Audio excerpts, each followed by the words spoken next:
ही है। आप पहली बार मेरे साथ जा रहे हो, आप कैसे देख लिए? राम जी बोले, गुरुदेव स्वभाव के कारण देख लिया। संसार में जिसको कोई नहीं देखता है प्रभु, उसको राम देखा करता है। इसी स्वभाव के कारण मेरी दृष्टि चली गई इधर। ये शिला कैसी है? जैसे रघुनाथ जी ने पूछा, श्री विश्वामित्र जी ने पूरी कथा, सकल कथा मुनि कहा विसेखी। कौन सी कथा कही? उकसाने वाले गुरु जी जाने, सुनने वाले राम जी जाने। पूज्यपाद गोस्वामी तुलसीदास जी ने इस प्रसंग को मानस में छिपा दिया, ठीक ना?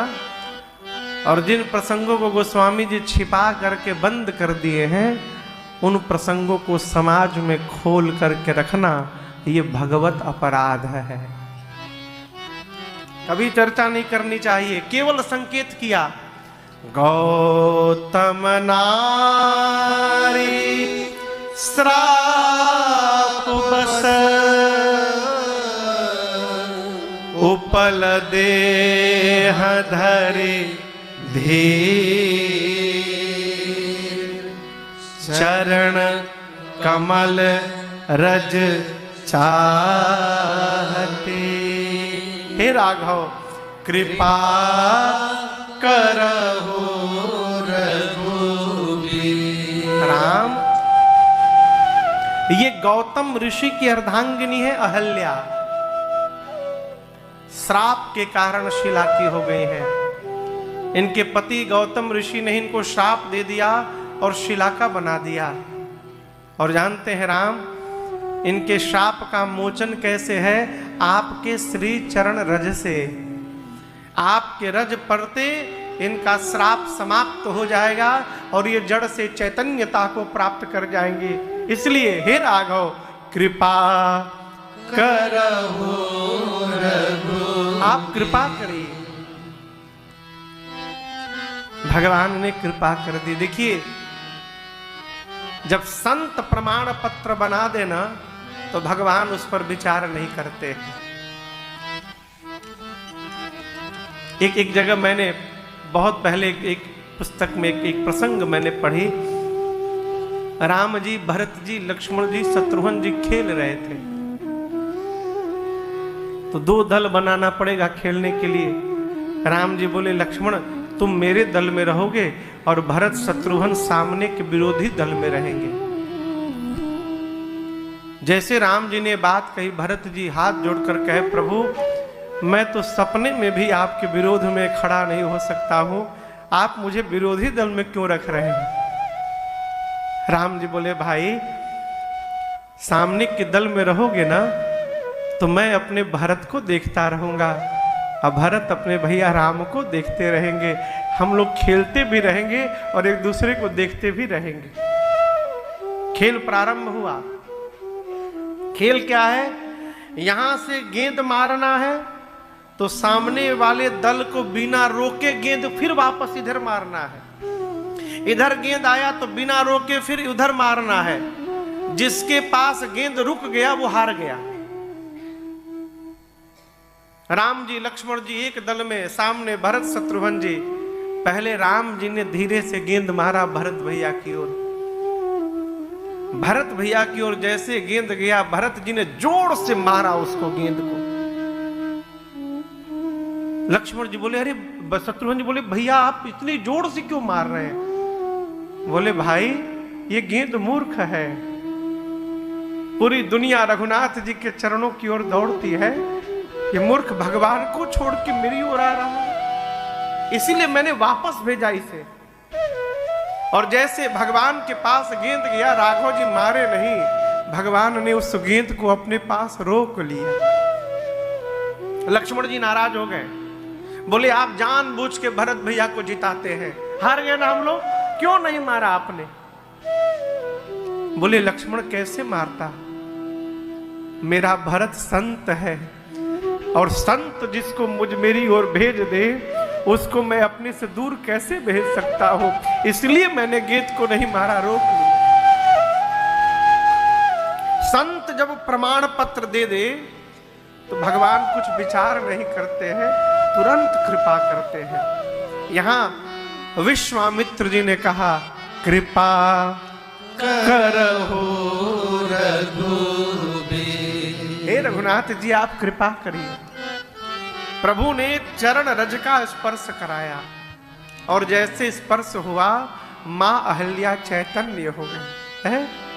परसत पद पावन शोकन सावन प्रगट भई तप पुंज सही देखत रघुनायक जन सुखदायक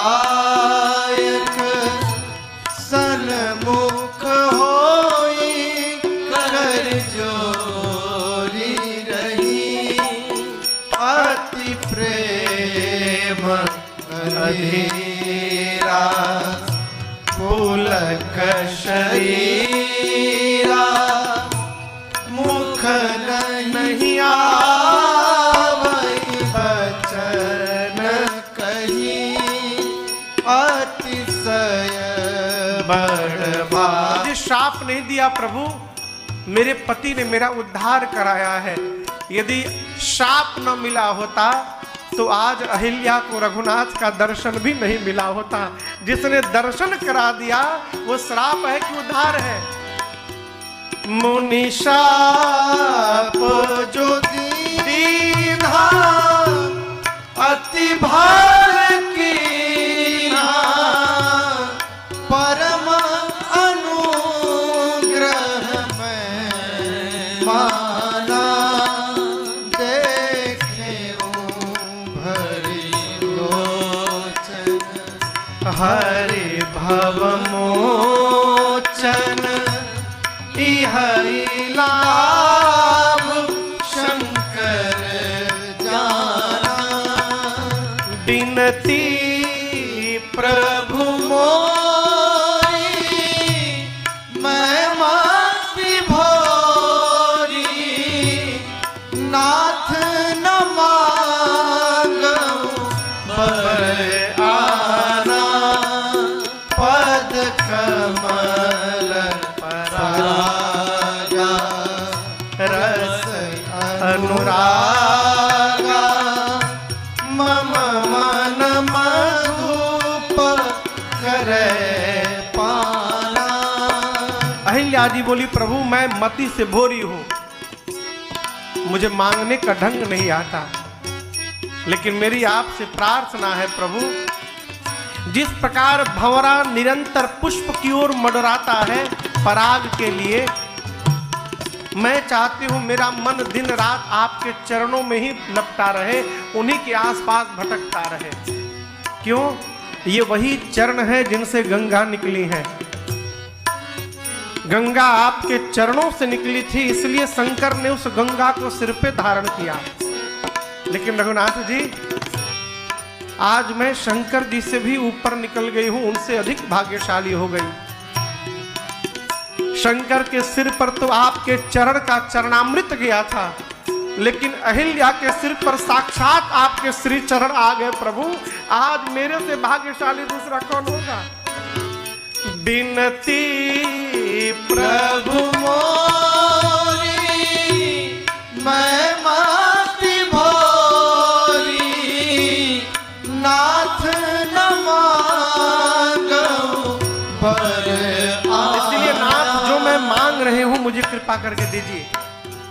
मेरा मन आपके चरणों को छोड़कर कहीं न जाए, इसके अलावा मुझे आपसे कुछ नहीं चाहिए। इतने में गौतम ऋषि वहां चले आए। भगवान ने अहिल्या जी को मनचाहा वरदान दिया और गोस्वामी जी कहते, मां एहि भांति सिधारी गौतम नारी बार बार हरि चरण परी। दीन बंधु हरि, विशेषता क्या है? कारण रहित दयाल तुलसीदास सठ तेहि भजू छाड़ी कपट जंजाल। गोस्वामी जी कहते हैं जो भगवान बिना किसी कारण के कृपा करते हैं, कारण रहित दयाल। संसार में हर कार्य के पीछे कोई ना कोई कारण है, कारण ते कारज कठिन। बिना कारण के कार्य होने वाला नहीं है। केवल और केवल एक ही कार्य है जो बिना कारण के होती है, वो कार्य है भगवान की कृपा। इसीलिए कहते हैं अकारण करुणा वरुणालय। भगवान कृपा करने के लिए कारण नहीं ढूंढते। और सत्य मानिएगा, यदि पात्रता देखकर कृपा करने लगते ना, तो हम कृपा प्राप्त करने की पात्रता नहीं रखते।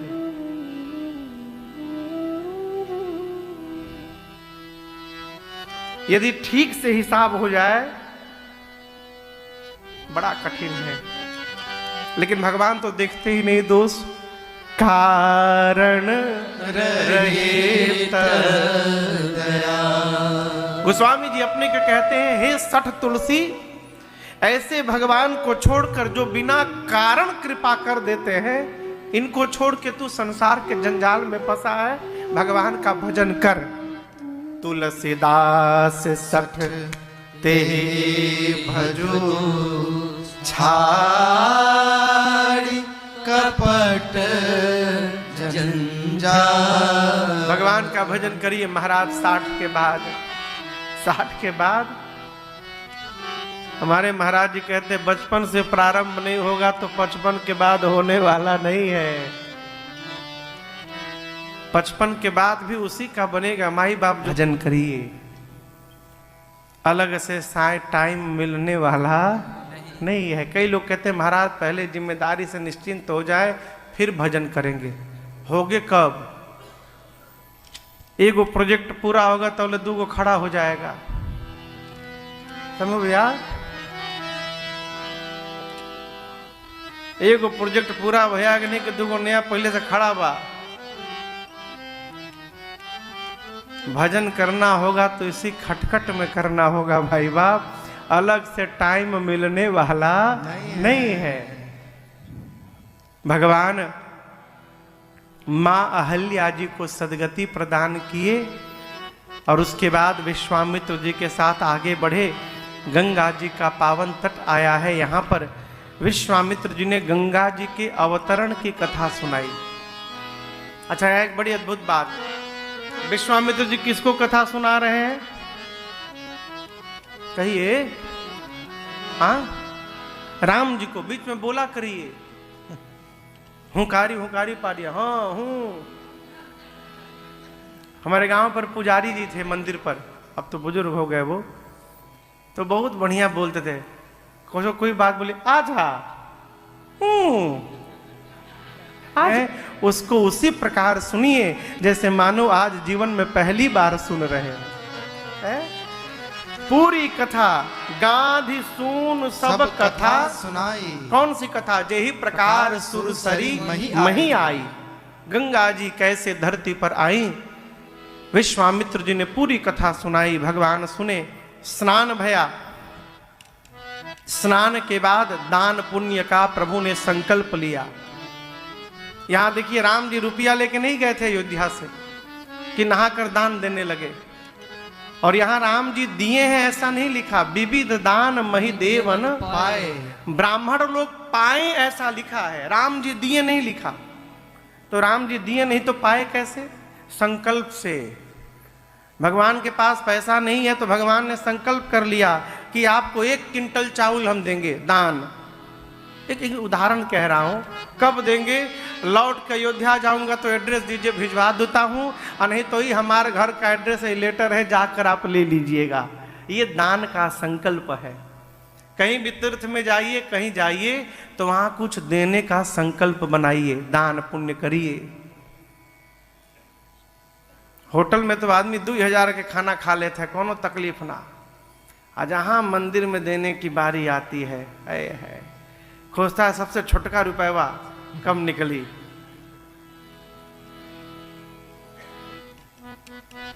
हमारे शंभू भैया बैठे हैं, आज ही दिल्ली से आए हैं। भैया दिल्ली में रहते हैं, गोरखपुर के पास घर है। बाबूजी माँ बुजुर्ग हैं, अकेले गांव पे बाबूजी माँ रहते हैं। परिवार भैया का व्यापार बड़ा है तो दिल्ली रहते हैं। बाबूजी माँ को लेके जाना चाहते हैं दिल्ली, लेके जाते हैं दिल्ली, वो लोग 10 दिन में भाग लेते हैं। बाबूजी थोड़ा कड़क स्वभाव के। अभी एक बार मैं गया था घर में, बाबूजी भी संयोग बस थे, तो बात होने लगी।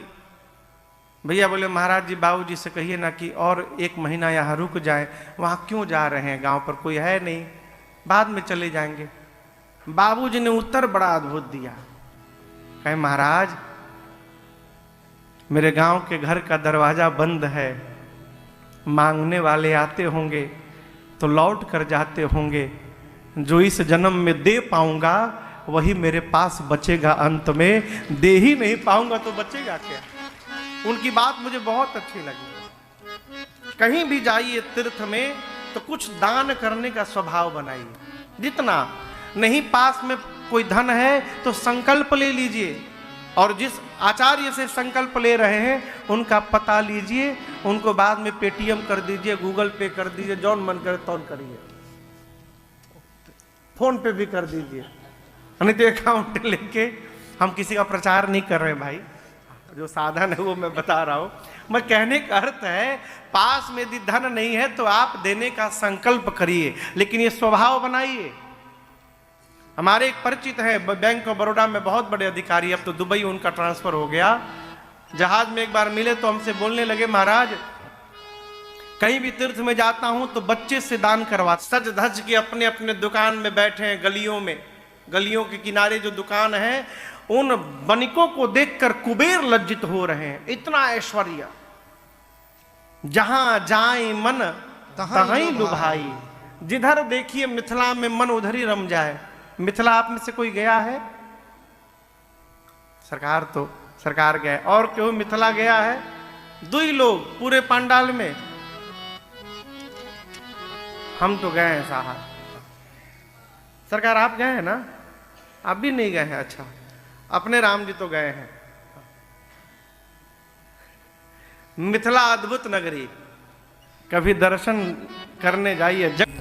मिथिला भगवान पहुंचे, अलौकिक सौंदर्य का दर्शन करके देखिए, जैसा पिता होता है उसका भाव परिवार में दिखाई पड़ता है, जैसा राजा होता है उसका जीवन उसकी प्रजा में दिखता है।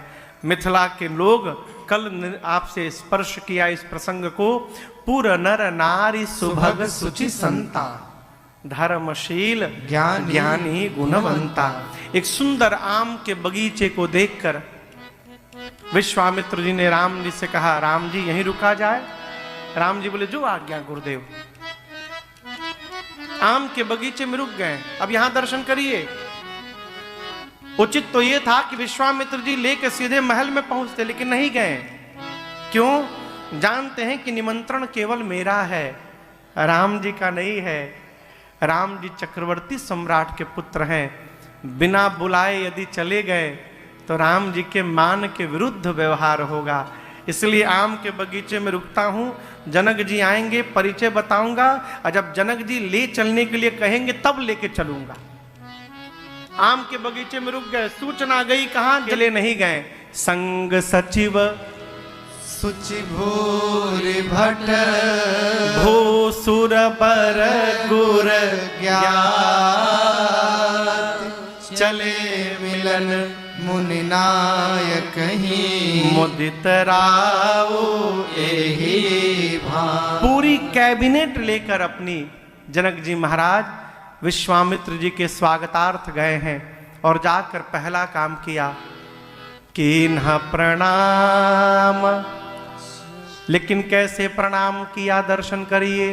चरण धरे माथा, उसी समय दीन अशेष मुदित मुनि नाथ, जनक जी महाराज ने विश्वामित्र जी के श्री चरणों में अपने सर को ले जाके रख दिया। माथा यानी सिर, ये प्रणाम करने की विधि है। आजकल तो कैसे कैसे लोग प्रणाम कर रहे हैं, भगवान मालिक है।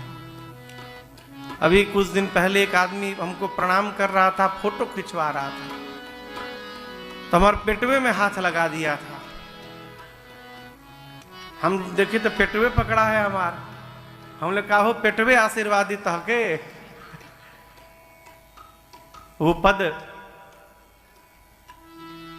बड़े अद्भुत भजन गायक थे, वो क्या नाम था उनका, हरिओम शरण जी। हरिओम शरण जी कहते हैं, ये गर्व भरा मस्तक मेरा, प्रभु चरण धूल तक झुकने दे। ये गर्व भरा मस्तक मेरा, ये जो अहंकार भरा है, अहंकार है मन में। और प्रणाम का अर्थ है आत्मसमर्पण।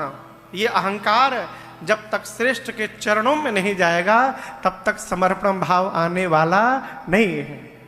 प्रणाम करने की विधि है, कीन्ह प्रणाम चरण धरि माथा। आशीर्वाद दिया विश्वामित्र जी ने जनक जी को, कुशल क्षेम पूछा और बिठाया। विश्वामित्र जी और जनक जी के बीच में सत्संग प्रारंभ हुआ। परंतु दर्शन करिए, जिस समय विश्वामित्र जी के पास जनक जी महाराज आए हैं, उस समय वहां पर विश्वामित्र जी के पास राम लक्ष्मण जी नहीं है।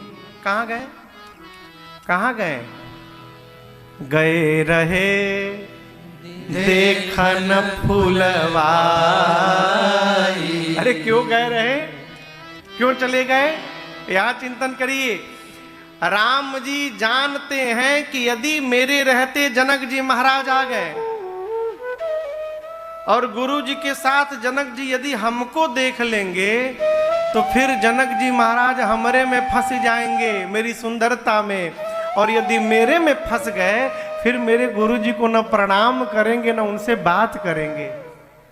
ये तो मेरे गुरुदेव का अपमान हो जाएगा, है नहीं, उचित नहीं है। पहले गुरु जी का सम्मान आदर ठीक से हो जाए, उसके लिए हम दोनों भाइयों को यहाँ से हटना पड़ेगा। और जब गुरु जी का सत्कार हो जाएगा फिर हम दोनों भाई आएंगे। और यही हुआ। राम लक्ष्मण जी चले गए बहाना लेके फुलवारी घूमने। इधर गुरुदेव का स्वागत हुआ, जनक जी आके प्रणाम किए, सत्संग प्रारंभ हुआ। उसी बीच दोनों भाई पहुंचे और जैसे राम जी आए, उठे सकल कब जब रघुपति